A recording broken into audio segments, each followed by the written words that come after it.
করছো তুমি মা? কি করছি তুই দেখতে পাচ্ছিস না? কাপড় নাড়ছি। কাপড় নাড়ছো কেন মা? কাপড় রোদে শুকাবে বলে এভাবে নেড়ে দিচ্ছি। এভাবে কাপড় না দিলে বুঝি শুকায় না মা? না রে মা, এভাবে কাপড় মেলে তারপর নেড়ে দিতে হয়, তাহলেই কাপড় শুকায়। আচ্ছা, তাই বুঝি। তাহলে আমার কাছেও কিছু কাপড় দাও, আমিও নেড়ে দিচ্ছি মা। না রে মা, তুই ছোট মানুষ, তুই এসব পারবি না। ফেলে দিবি, তারপর আবার কাপড়গুলো আমার আবার ধুতে হবে কষ্ট করে। দাও না মা, আমি ফেলে দিব না, আমি পারবো বলছি তো। সব কাজে আপনার এত পাকনামি করা লাগবে না, আপনি আপনার কাজে যান, আমাকে আমার কাজ করতে দিন। আচ্ছা ঠিক আছে, যখন আমাকে কাপড় নাড়তেই দিবে না, তাহলে আমি গেলাম। আমি মাঠে গিয়ে এখন খেলা করব, তুমি কিন্তু আমাকে নিষেধ করতে পারবে না। আচ্ছা ঠিক আছে, যা, কিন্তু সময় মতো চলে আসবি, দেরি হয় না যেন। আচ্ছা ঠিক আছে মা, দেরি হবে না।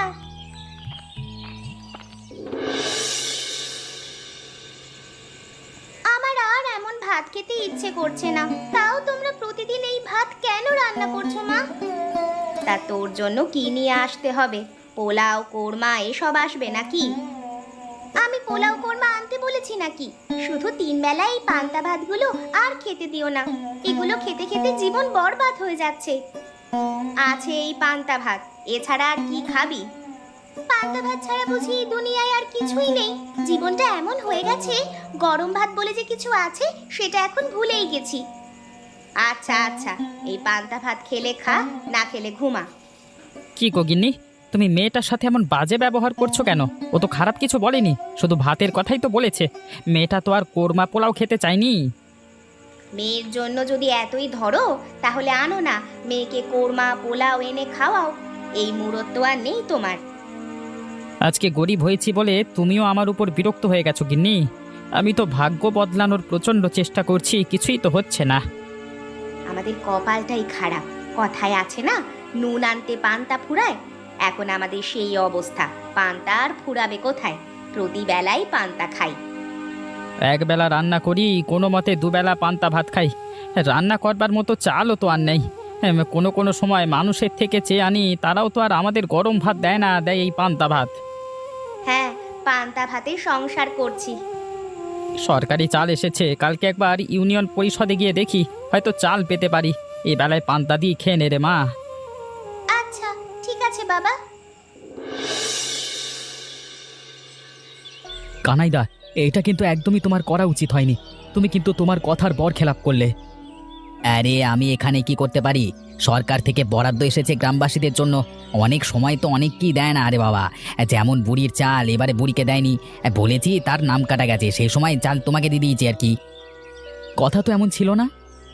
কথা কেমন ছিল তা আমি জানি, কিন্তু আমার হাতে কিছু করবার নেই। আরে রঘুদা তো আর বোকা মানুষ নয়, তার সাথে ঠকবাজি করা যায় না, পরে আমি ঝামেলায় পড়ে যাব। এখন তো আমি তোমার জন্য ঝামেলায় পড়ে গেলাম। তুমি তো জানো গ্রামের গণ্যমান্য ব্যক্তিরা অল্প দামে আমার কাছ থেকে চাল কেনে, আমারও লাভ হয়, তাদেরও লাভ হয়। তুমি যদি এখন চাল না দাও, আমি তো তাদের কথা দিয়ে রেখেছি, এখন কি হবে? আমার কাছে একটা বুদ্ধি আছে, সেই বুদ্ধিতে কাজ করলে তোমার ঝামেলা হবে না।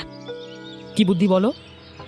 রঘুদা তো চাল নিয়ে গেছে, তুমি যদি রাতে গিয়ে সেই চাল চুরি করে আনতে পারো, এনে তোমার দোকানে রেখে বিক্রি করো, তাহলে তোমার কোনো ঝামেলা হবে না। কথাটা তুমি ঠিকই বলেছ, তবে লাভের অংশ তো তুমিও নেবে। অবশ্য তোমাকে আমার সাথে যেতে হবে। আচ্ছা আচ্ছা ঠিক আছে, আমি যাব, সমস্যা নেই। রাতে ঠিক সময় চলে এসো, ঠিক আছে? আচ্ছা ঠিক আছে, তাহলে এখন আমি যাই।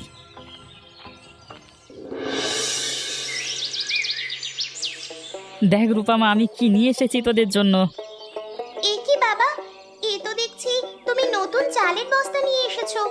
এত চাল কোত্থেকে পেলে তুমি? কালকে বললাম না, ইউনিয়ন পরিষদ অফিসে যাব, সরকারি চাল এসেছে আমার নামে, সেখান থেকে চাল আনলাম রে মা। তা তোর মা কোথায়? তার থোতা মুখটা এখন ভোতা হয়ে গেছে নাকি? কি হয়েছে? বাপ বেটি মিলে হাসি ঠাট্টায় তো একেবারে গড়াগড়ি খাচ্ছ দেখছি। তা কি নিয়ে এত হাসি ঠাট্টা হচ্ছে? তোমাকে নিয়েই হাসি ঠাট্টা হচ্ছিল মা, এর মধ্যেই তুমি চলে এলে। কি? আমাকে নিয়ে হাসি ঠাট্টা করছিস তোরা? আমি আবার কি করলাম শুনি? কালকে রাতে তো অনেক কথা শুনিয়েছিলে, এখন দেখো আমি কি করেছি। হ্যাঁ, বস্তা ভর্তি চাল নিয়ে এসেছি। এখন এই পান্তা ভাতের অত্যাচার থেকে বেঁচে যাবে। ওরে বাবা, উনি চাল নিয়ে এসে মাতব্বরি দেখাচ্ছেন। অবশ্যই মাতব্বরি দেখাবো। আজ তো আর তুমি কথা শোনাতে পারবে না। হ্যাঁ, কথা শোনানোর কোনো কাজই তো আমি আজকে করিনি। আমার মেয়ের আর মন খারাপ হবে না। তা তোমার এই চাল দিয়ে ক বছর চলবে শুনি? তা নিয়ে তোমাকে চিন্তা করতে হবে না। আমার কাছে সব ব্যবস্থাই আছে। সরকারিভাবে আমার নাম এসেছে। এখন থেকে আমি এমনই চাল পাবো। ফ্রি চাল নিয়ে আবার মাতব্বরি? কি বলিস রূপামা, আমাদের মাতব্বরি তো সব সময় থাকবে, তাই না? হ্যাঁ বাবা, হ্যাঁ। তোমার জন্য আমাকে এত ঝামেলার মধ্যে পড়তে হলো রে বাবা। এর আগে কখন আমি এভাবে বাড়ি থেকে চাল চুরি করিনি। আজকে আমার পা কাঁপছে, কখন যে ধরা পড়ে যায় কে জানে। এ মা, তুই আমাকে দোষ দিচ্ছিস কেন? আমি তোকে আবার কিসে ঝামেলার মধ্যে ফেললাম? আরে আমি তোমার উপকার করতে এসেছি, তুমি আমাকে দোষারোপ দিচ্ছ, তাই না? আরে এর জন্য লোকে বলে মানুষের উপকার করতে নেই। তুমি এই চাল চুরির বুদ্ধি দিয়েছো বলে এখন বিপদে পড়েছি। ইয়ে মা, আমি তোমাকে বুদ্ধি দিয়েছি, চাল চুরি করতে বাধ্য তো করিনি। তুমি নিজের জন্যই তো চাল চুরি করতে এসেছো। তখন তুমিই তো বললে ক্রেতাদের নাকি কথা দিয়ে রেখেছো। সেই তো হলো ঝামেলা। তো তুমি তো আমাকে চাল দেওয়ার কথা বলে পরে তখন তাকে দিয়ে দিয়েছো। তোমার কথা ধরেই তো আমি খদ্দেরকে কথা দিয়েছিলাম। তুমি আগে বললে তো আমি খদ্দেরকে না বলে দিতাম। আমাকে যেহেতু এত দোষ দিচ্ছ, তাহলে চলো না চলে যাই, চাল চুরির দরকার নেই। তোমার খদ্দেরকে তুমি কি জবাব দেবে সেটা তুমিই জানো। না না না না, এসে যখন পড়েছি ফেরত যাব কেন? কাজটা করে তারপর চলে যাব ফেরত। আমার কি দোষ বাবা, তুমি বলো, আমি তো কিছুই বলছি না। কি আর করবো বাবা, ভয় লাগছে। আরে ভয় পেও না, আমিও তো তোমার সাথে আছি। কই, আমি তো ভয় পাচ্ছি না। আচ্ছা, কথা বাড়িয়ে লাভ নেই, চলো চুরি করে বাড়িতে যাই তাড়াতাড়ি। আচ্ছা ঠিক আছে, চলো।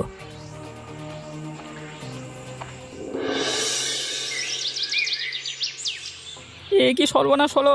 এই গিন্নি, দেখো ঘরের মধ্যে একটি চালের বস্তাও নেই। কোথায় গেল আমাদের চালের বস্তাগুলো? কি বলছো তুমি? চালের বস্তাগুলো কই গেল? ঘরের মধ্যেই তো ছিল। কে আমাদের এত বড় সর্বনাশ করলো, আমি তো কিছুই বুঝতে পারছি না। সব আশা ভরসা এক নিমেষেই শেষ হয়ে গেল। তাহলে কি আমাদের আর গরম ভাত খাওয়া হবে না বাবা? আমরা কি আবারও পান্তা ভাত খেতেই থাকবো? আবারও মানুষের কাছে চেয়ে তারপর পান্তা ভাত খাবো? এখন আমি কি করব গিন্নি? মায়ের এই কথার জবাব আমি কিভাবে দেব? আমি যে কিছুই বুঝতে পারছি না, কি দিয়ে কি হয়ে গেল। কারা এমনটা করলো আমাদের সাথে? আমরা তো কখনো কারোর ক্ষতি করিনি। উপরওয়ালা কি দোষ ছিল আমাদের, বলো? আমি তো কিছুই বুঝতে পারছি না। আমাদের সাথে কারো শত্রুতা থাকারও কথা নয়। গরিব বলে কেউ তো আমাদের সাথে কথাও বলে না। তাহলে আজ কারা আমাদের এত বড় ক্ষতি করলো বলো তো? উপরওয়ালার কাছে বিচার দিলাম, তিনি নিশ্চয়ই এর সঠিক বিচার করবেন। আমাদের মতো গরিবদের পেটে কে লাথি মারলো, উপরওয়ালা নিশ্চয়ই তাকে ছাড়বেন না। একদিন সে আমাদের চেয়েও খারাপ পরিস্থিতির মধ্যে পড়বে। থাক মা বাবা, তোমরা মন খারাপ করো না। আমরা পান্তা ভাত খেয়েই থাকবো, সমস্যা হবে না।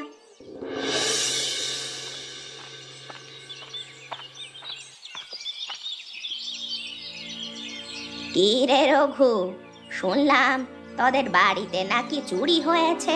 আমি সেই সকালেই আসতাম, বুঝিসই তো আমি একা মানুষ। সব কাজ শেষ করে এই মাত্রই আসলাম। দুঃখের কথা তোমাকে আর কি বলবো বুড়িমা। কে আমাদের এমন সর্বনাশ করলো কিছুই বুঝতে পারছি না। আমি কথাটা শোনা মাত্রই খুব কষ্ট পেয়েছি।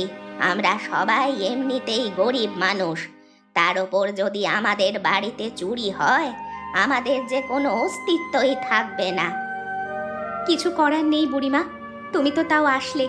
আশেপাশে কত বাড়িঘর আছে, কত বড় লোকেরা আছে, কেউ তো একবারও দেখতেও আসেনি আমাদের। আরে আমি তো তোদের ভালোবাসি, সেজন্যই ছুটে আসলাম। সকালেই আসার দরকার ছিল, কিন্তু আসতে পারলাম না। তুমি আমাদেরকে ভালোবাসো সেটা আমরা ভালো করেই বুঝতে পারি বুড়িমা। আমাদের যে কোনো বিপদে হোক না কেন, তুমি সব সময় সবার আগে ছুটে আসো। খাবার না থাকলে সব সময় খাবার দিয়ে যাও। আমাদের ভালোবাসো বলেই তো এখানে আসো, সেটা তো আমরা বুঝি। তোরাও তো আমাকে কম ভালোবাসিস না। একা মানুষ হয়েও তোদের জন্য কখনো একাকিত্ব অনুভব করতে পারি না। তোদের নিয়েই আমার পরিবার। তবে তোদের সাথে যারা এমনটা করেছে তাদের কখনো ভালো হবে না, দেখে নিস। ওপরওয়ালা নিশ্চয়ই তাদের উচিত বিচার করবে। সবটা উপরওয়ালার কাছেই ছেড়ে দিয়েছি। রঘু, এভাবে ঝিম মেরে বসে থাকলে হবে না বাবা। ঘরে তো একটা বাচ্চা মেয়ে আছে। আমার কাছে এই অল্প কিছু পয়সা আছে, এগুলো নিয়ে বাজার করে নিয়ে আয়। এই শুনলাম তোমার সাথে নাকি অনেক খারাপ হয়েছে রঘুদা। খারাপ হলে তো এখন আর কিছু করবার নেই রে বাবা, যেটা খারাপ হওয়ার সেটা হয়ে গেছে। তা নিয়ে আর আফসোস করলে আর কোনো লাভ হবে কি? হবে না। তোমাদের মতো মানুষের সাথে এমনটা হয়েছে সেটা ভাবতেও ঘেন্না লাগে। মানুষ দিন দিন কত নিচে নেমে যাচ্ছে, মনুষ্যত্ব বলতে আর কিছুই রইল না মানুষের মধ্যে। তুমি ঠিকই বলেছো গদাইদা। যদি মানুষের মাঝে এখনো মনুষ্যত্ব থাকতো তাহলে অন্তত তোমার মতো গরিব মানুষের বাড়ি থেকে চাল চুরি করতে যেত না। এরা মানুষ রূপে জানোয়ার। কিছুই করবার নেই, কি বলবো বলো তো। কারা এমনটা করেছে তোমার সাথে কিছু জানো তুমি? আরে না না, আমি কিছুই জানি না। জানলে কি আর এখানে বসে থাকতাম? জানলেও তুমি কিছু করতে পারতে না। তুমি কিছু জানো না কি গদাইদা? জানলে আমাকে বলো, সমস্যা নেই, আমি কাউকে বলবো না। কিছু কিছু ব্যাপার আমি জানি, কিন্তু আমি এসব তোমাকে বললে পরে আমারই সমস্যা হবে। আমি এসব বলতে পারবো না রঘুদা। বললাম তো আমি কিছুই করবো না, তুমি তাও বলো। ওই দিন দেখলাম তপনদা রাত করে দোকানে জিনিসপত্র ঢোকাচ্ছে, কিন্তু তপনদার জিনিসপত্র কখনো রাতে আসে না, সকালেই আসে। সেখানে দেখলাম অনেকগুলো চালের বস্তা, সাথে কানাইও ছিল। কোনো প্রমাণ না থাকলে এভাবে গিয়ে তো আর কিছু বলতেও পারি না, তাই না? আমার কাছে কোনো প্রমাণ নেই, এমনিতেই শুধু দেখেছি তাই তোমাকে বললাম। আচ্ছা ঠিক আছে, পরে কথা হবে। কিভাবে এত বড় সর্বনাশ হলো তোমাদের তপনদা? আমি যে কিছুই বুঝতে পারছি না কিভাবে হলো। আমি যে পুরো নিঃস্ব হয়ে গেছি, আমার যে আর কিচ্ছু রইল না অবশিষ্ট। আমাদের এত বড় দোকানটা আগুনে পুড়ে একদম ছাই হয়ে গেছে। দোকানের তো কিছুই বাঁচাতে পারলাম না। কিভাবে কি হলো কিছুই কি আন্দাজ করতে পারছো না তোমরা? না না, কিছুই আন্দাজ করতে পারছি না। কালকে রাতে তো আমি বাড়িতে ছিলাম, সকালে শুনতে পেলাম সবার কাছে আমার দোকানটাকে আগুনে পুড়ে ছাই হয়ে গেছে। আমার দোকানের ক্যাশে অনেক টাকা পয়সা ছিল, সব পুড়ে গেছে, কিচ্ছু বাঁচাতে পারিনি। কত করে বলেছি দোকানে এতগুলো টাকা রেখে এসো না, কখন কি বিপদ হবে কেউ বুঝতে পারে না। তুমি তো আমার কোনো কথাই শুনলে না। কখন কি হবে কেউ কি বুঝতে পারে? আরে দোকানে তো টাকা রাখা দরকার, জিনিসপত্র যাদের থেকে ক্রয় করি তাদের টাকা দিতে হয় তো। এখন কি হয়েছে? কিছুই যে আর অবশিষ্ট রইল না। এখন কি করবে বলো? আমি যে পথের ফকির হয়ে গেলাম গিন্নি, কি করব কিছুই যে বুঝতে পারছি না। আরে যাও যাও, বাড়ি ফিরে যাও। এখানে বসে এমন আহাজারি করলে তো আর কোনো লাভ হবে না। ওপরওয়ালা কেন যে তোমাদের সাথে এমনটা করেছেন তিনিই ভালো জানেন। সবই তোমার পাপের ফল। আমি বাড়ি চললাম, তুমি এখানে বসে বসে আজাহারি করো।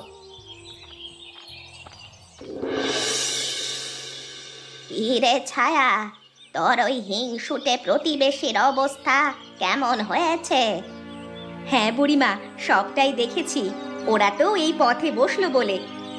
তুই তো সবটাই জানিস নাকি? হ্যাঁ, সবটাই জানি। তপন আর কানাই মিলে আমার বাড়ি থেকে চালের বস্তা চুরি করেছিল।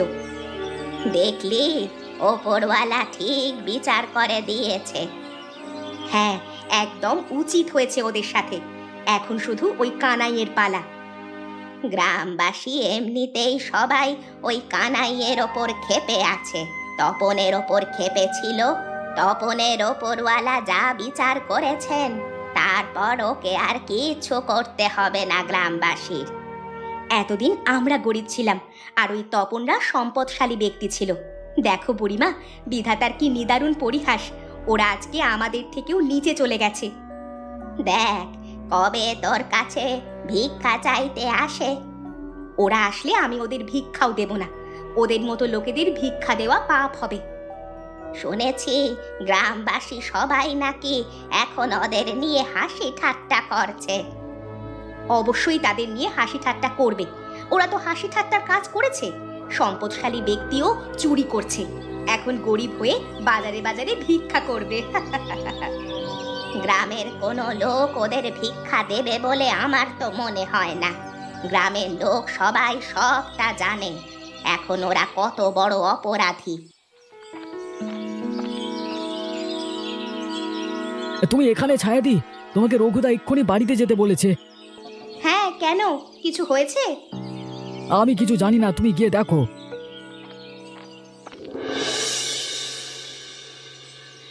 হে কি, আমার মেয়ে এইভাবে শুয়ে আছে কেন? আমার মেয়ের কি হয়েছে? কি হয়েছে আমার মেয়ের?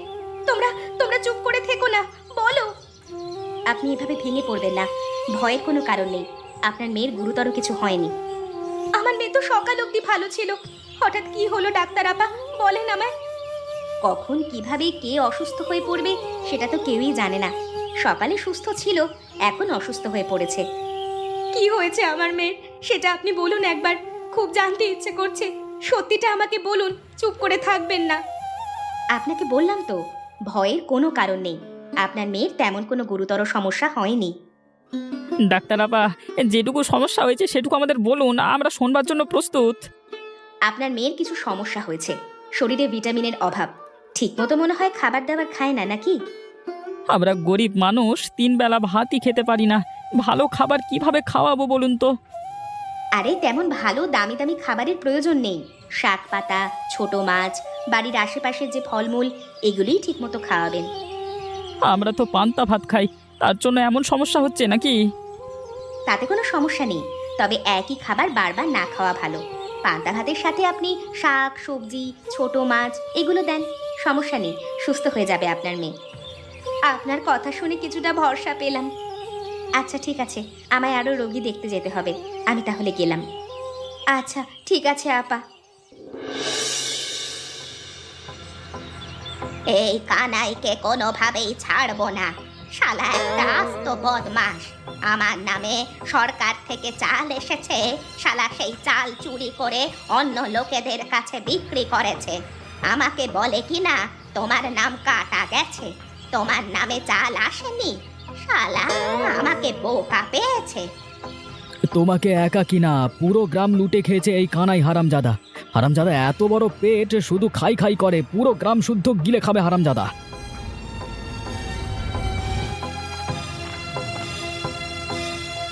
কি হয়েছে কি এখানে? তোমরা সবাই কানাইকে এবার আটকে রেখেছো কেন ভেতরে? এই কানাই একটা চোর, আমাদের নামে যত সরকারি চাল এসেছে সব চুরি করে নিয়ে বাইরে বিক্রি করে, বলে কিনা আমাদের নামে কোনো চাল আসে না, উল্টো পাল্টা কথা বলে। কি বলছো কি? সরকার থেকে তো শুধু চাল আসবার কথা নয়, চালের সাথে সবকিছু আসে, চাল, আটা, ময়দা, দুধ, তেল। আপনি কি বলছেন পুলিশ বাবু? আমরা তো এসব কিচ্ছু জানি না। এই কানাই শুধু বলে চাল আসে, সেই চালও ঠিকঠাক মতো দেয় না।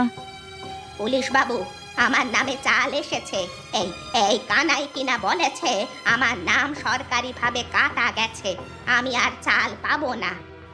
এই কানাই তো তাহলে পুরো গ্রামটাই লুটে খাচ্ছে। আমার ভুল হয়ে গেছে, ক্ষমা করে দাও সবাই।